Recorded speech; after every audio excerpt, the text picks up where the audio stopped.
Bonjour à tous, bonjour à toutes, c'est Raph, nous sommes le 13 novembre 2021. Bienvenue à tous sur votre vidéo de récap et d'analyse du week-end. Donc, ici nous sommes sur le Dow Jones. Comme je l'ai expliqué tout à l'heure, je vais désormais trader exclusivement les futurs. Donc, je vais faire également mes analyses sur les graphes futurs. Donc, je vous ai mis ici, comme pour le DAX. Donc, actuellement sur le Dow Jones, on cote pour le CFD à 36 110. C'est faux, c'est pas 100, c'est 110. Hop, voilà. Donc on a une différence entre le CFD et le futur de 84 points, puisque vous voyez qu'on est ici à 36 026 sur le futur. Voilà. Donc un peu de pub également pour mes nouvelles vidéos. Je vous explique plusieurs fois par semaine. Je ne le ferai pas tous les jours parce que j'ai pas le temps, mais voilà, dès que j'ai le temps et dès que les trades en vaillent la peine, je vous ferai une petite vidéo sur mes trades du jour. Donc vous trouvez une playlist sur ma chaîne. Euh, Vous pouvez aller voir, hein, je vous explique voilà, pourquoi j'ai pris le trade, comment j'ai décidé de prendre le trade, comment j'ai géré le trade, etc. etc. N'hésitez pas également à me mettre un petit pouce et puis à vous abonner à ma chaîne. Voilà. Alors le Dow Jones cette semaine, eh ben, il a super bien réagi sur nos zones, hein. On a ouvert ici, d'accord, sur cette bougie-là. On est venu directement chercher notre zone 1, hein. On a fait un nouveau plus haut historique. Ça, c'était lundi. Et puis ensuite, on a retracé. On a eu un joli flux baissier, hein. On a eu un joli canal baissier, regardez, qui a été très bien respecté. Et puis voilà, donc depuis la zone 1, on avait un potentiel quand même de quelques points, hein. Hop, alors, on va pas prendre tout le temps, on va prendre là jusqu'à notre zone intermédiaire. On avait quand même 530 points à peu près. Donc là, il y avait de quoi faire, hein, dans cette petite correction, hein. Vous voyez qu'on a eu un plus bas, un plus haut, plus bas. Donc voilà, hein, on avait une loi de dos qui était baissière, hein. Ça s'est d'abord dessiné en 15 minutes, en 1 heure évidemment, hein. Ça commence par les petits time frames. Et puis voilà, c'est confirmé par les gros time frames. Mais voilà, c'était intéressant. D'ailleurs, j'ai pris quelques ventes sur le Dow Jones, hein, que je vous ai expliqué justement dans ces trades du jour. Donc on arrive sur notre zone intermédiaire, regardez, elle fonctionne super bien, hein. Franchement, il n'y avait quasiment pas, en prenant, même en agressif, hein, sur le sommet de la zone, on n'avait quasiment pas de drawdown. Alors il fallait être patient, hein, parce qu'il y a eu quand même quelques bougies 4 heures, hein, 4 ou 5 bougies 4 heures qui se sont baladées là. On a rangé d'abord, hein, bah, on a tout bêtement accumulé, hein. Et puis ensuite, voilà, boum, on est reparti à la hausse. Donc ça, c'était vendredi, hein, la petite remontada qu'ils aiment bien faire, les Américains, le vendredi. Donc ça a bien fonctionné, hein. Donc zone 1 et la zone intermédiaire ici, les précédents hauts. Et puis les 35 000, on a fait combien? Au plus bas, on a fait, on va voir ça, voilà, 35 823. Donc on n'est même pas venu s'appuyer sur les 800, hein. On est remonté un peu avant. Alors la zone intermédiaire ici, vous vous rappelez, hein, il y avait ces précédents hauts ici. On avait travaillé la zone là et puis là, elle avait fait, donc elle avait fait résistance ici. Et puis support ici avec un joli bloc de contrat haussier. Et donc ça a très bien fonctionné, alors tant mieux. Bon, maintenant, pour la semaine prochaine, bon, on verra tout à l'heure, hein. On va déjà aller regarder ce qui s'est passé en hebdo. Alors, en hebdo, je vais supprimer ça. Voilà, on va cacher les points pivots pour voir un peu mieux. On a une bougie hebdo d'hésitation, hein. On a une bougie d'hésitation, contrairement au DAX où on a une bougie verte, hein.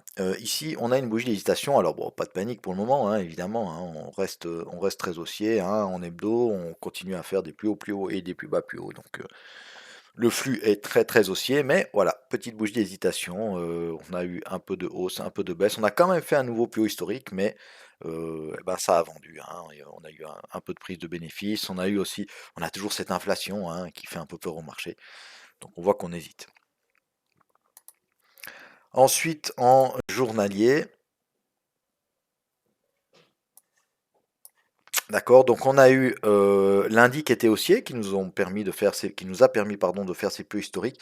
Et puis on avait une bougie mère ici, hein, d'accord, donc la bougie de mardi était comprise dans la bougie de lundi, d'accord. Hop, d'accord, on avait tenté de casser par le bas, mais on n'y était pas parvenu, ça c'était mardi. Et puis ensuite, mercredi, voilà, clôture en dessous. On a confirmé. Alors, est-ce qu'on vient retester le bas de cette bougie mère? C'est très possible, hein. Est-ce qu'on vient retester le bas de cette bougie mère pour ensuite continuer un petit flux baissier, d'accord, pour pouvoir venir rechercher des zones intéressantes, peut-être ces précédents hauts ici, hein. Vous voyez que là, par exemple, on a une jolie zone, hein. D'accord, on a les précédents hauts là, et puis ici on a on avait une bougie mère, d'accord, hein, qu'on avait cassé par le haut. Donc on va voir tout ça pour la semaine prochaine. En plus là il y a les 35 500, hein, donc c'est une belle zone. Là. Si on revenait s'appuyer ici, ça serait intéressant. Voilà. Ensuite en 4 heures, vous voyez que c'est notre zone 2, hein, d'accord, donc on va effacer ça. Et puis on va conserver notre zone 2. En 4 heures, on va faire quoi? Alors, moi je vous propose simplement d'être attentif, je vais l'effacer, hein, mais soyez attentif quand même, pourquoi pas, à cette petite zone-là, d'accord? Donc ça c'est la bougie mère que j'ai tracée en daily. Et puis vous voyez que on a ici, qui correspond au bas de la bougie mère, hein, on a une petite zone qui peut être intéressante en cas de signal baissier. D'accord, parce qu'on a un joli mouvement baissier, on a une bougie impulsive ici, hein, d'accord. Donc là, on avait des vendeurs, hein. Donc quand on revient sur cette zone-là, ça nous a tout simplement créé un bloc de contrat baissier. Donc soyez attentifs ici, je ne vais pas le laisser, ça va trop alourdir mon graphe, mais soyez quand même attentifs à cette petite zone-là, hein, ça correspond au 36 200 à peu près. Ça peut être un joli short à faire dans cette zone-là. Pour les autres zones, on va les conserver parce qu'elles réagissent bien, hein. Cette zone-là, elle a bien réagi, donc peut-être l'affiner un petit peu sur un plus petit time frame et puis voilà, la remonter un peu. Pardon, mais sinon, voilà, ça joue, hein, les nouveaux plus hauts historiques, d'accord. Donc cette zone 1 ici, on fera attention si on revient sur cette zone-là. Soyez attentifs entre la première zone intermédiaire et la zone 1 à ce petit bloc que je vous ai indiqué tout à l'heure. Et puis la zone 2, hein, c'est la belle zone qu'on a vue en journalier, d'accord. Donc si on revient ici, c'est sympa. En plus, maintenant, on a la moyenne 200 aussi.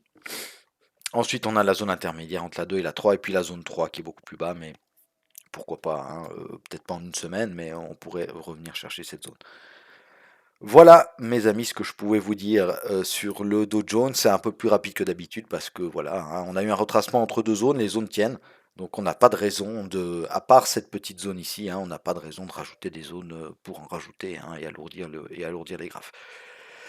Voilà, je vous remercie de m'avoir suivi jusqu'au bout. Je vous souhaite à tous et à toutes un excellent week-end et puis on se retrouve la semaine prochaine. Salut, bye bye.